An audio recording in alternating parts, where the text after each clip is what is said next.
នេះគឺជារបៀបដែលយើងអាចធ្វើការកែផ្នែកបង្កត់ពីបិទមកបើកបែបនេះនៅក្នុងកម្មវិធី Photoshop មុនដំបូងគឺអ្នកគ្នាអាចធ្វើការបង្កើត layer ថ្មីឲ្យ layer របស់យើងមួយបន្ទាប់ពីហ្នឹងអ្នកគ្នាអាចធ្វើការឈរទៅកាន់ layer ដើម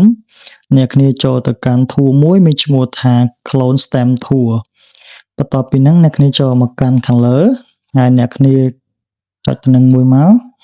ចូលមកកាន់ layer របស់យើងវិញហើយយើងធ្វើការ zoom ឲ្យរៀងធំបន្តិច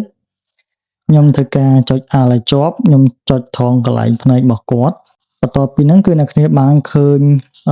កន្លែងកែមផ្នែករបស់គាត់ហើយអ្នកគ្នាអាចធ្វើការចូលមកកាន់ layer ដែលយើងបានបង្កើត